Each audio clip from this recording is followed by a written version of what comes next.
Hello, my name is Braxton Thornley, and I'm a senior technology trainer here at UEN. Today I want to talk about some of the accessibility features that exist inside of Nearpod, and some of Nearpod's media features that allow you to present content to students in a variety of ways in order to make that content a little bit more accessible. Now, like I mentioned before, we're going to look at some of Nearpod's media features, but we're also going to look at Immersive Reader, which is actually a tool built by Microsoft that's integrated directly into Nearpod. Now, today, after we go through our video, hopefully you'll have some ideas on how you can ensure that all of your students can access all of your content and get the supports that they need. Okay, so I am on the home page of my Nearpod account, and I'm going to go ahead and launch the lesson builder so that I can create a quick sample lesson here.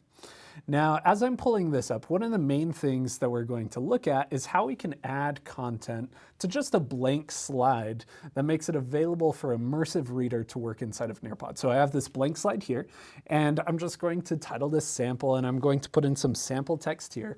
But the important thing is that any text that is entered directly into Nearpod is going to be text that Immersive Reader can work with.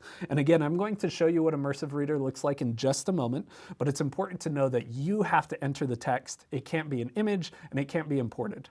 I'm also going to go ahead and enter a name for this lesson here, so I'm just going to call this accessibility demo. And then I also want to point out that Nearpod gives me the ability to add audio, which is a great accessibility feature as well. So I can upload a file, or I can record audio directly inside of Nearpod, which is what we're going to do here. Now I have to allow Nearpod to access my mic, and then I'm going to click my record button right down here. And you can see that I'm starting to record, and I can record whatever I need to, and then whenever I am done, I can go ahead and click pause. After that, I can listen to my recording to make sure it sounds okay. I also have the ability to delete the recording and start over if I need to do that. But if I feel happy with what I have, I can go ahead and click save, and now students can listen to this content rather than just read it.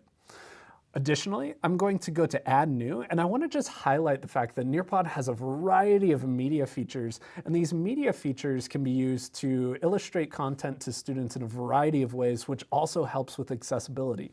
Today we're going to look more carefully at the videos though, so I'm going to add a video here. And I actually have already found a video on YouTube that we're going to use today for this example, so I'm going to go over to my YouTube tab, and then I'm going to drop in the link to the video right here. Once that video has come up, I'm going to go ahead and select that, and then I'll hit save in the bottom right-hand corner, and that video will populate into my lesson. Now, the thing that I want to highlight for you, though, is if I scroll forward in this video, you'll notice that there aren't any captions, but I can enable those as a student right here. So if I click on CC, I could choose the language that works for me, and now if I play this video, you'll see that it now has captions inside of it. And this is a great feature to highlight for our students as well, especially students who are going to benefit from those captions. Now I'm going to click save and exit so that my lesson can now be turned into a student-paced lesson, and I can show you what students will see as they work with Immersive Reader. So my lesson is right here, and like I mentioned before, I'm going to click teach and generate a student-paced code for this lesson. Now, in particular, I'm going to use the link today, so I'm going to copy this link, and in a new tab, I'm actually going to open up this lesson so that we can see it from the perspective of students. So I have that lesson pulling up right here, and I'm going to sign in with my account, so I'll hit yes, continue. And then you can see that our little sample lesson is pulled up here, and at the bottom, I have the ability to play that audio that we recorded earlier. At the top though, I have this icon, and that is my Immersive Reader icon. Now once I click on that, all of the text from the slide is going to pull up, and students can listen to that text read aloud to them, which is what's happening here. So they can play it aloud, they can listen to it either from their Chromebook or in headphones, they could change the voice settings that's reading to them if they'd like to. But additionally, Immersive Reader has a bunch of settings up here at the top. So I can adjust my text preferences, I can also go into some of my grammar options, which are right here, and I can highlight parts of speech like nouns, verbs, so on and so forth if I wanted to. Additionally, I have these reading preference options up here, and the picture dictionary is one of the really powerful tools here. So I can click on a word, and I get a little picture that illustrates that word. Now, not all words work, so you can see that a picture doesn't appear for reader, but when I click on most of these words, I can get a little image that demonstrates what the word is about. That can be really helpful for students. Additionally, in my reading options, I have the ability to translate the text too.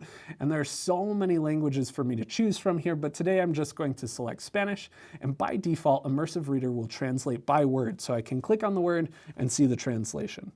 If I go back to my reading preferences though, you'll notice that I have the ability to translate the entire document or the entire slide, and I can even have that slide read aloud to me in whatever language I've selected. So right now it's reading aloud to me in Spanish, which can be really powerful for some of our multilingual learners. Now, if I go back to this button right here, it will take me back to the Nearpod lesson, and I can progress through that lesson as normal. So as a student, I have the ability to turn on Immersive Reader, but also get back to the main lesson where everyone else is. All right, now hopefully that gave you a quick overview of how to use Immersive Reader inside of Nearpod to support student learning. But it should have also given you a quick refresher on some of the media features that exist inside of Nearpod and how you might use those to make your content a little bit more accessible.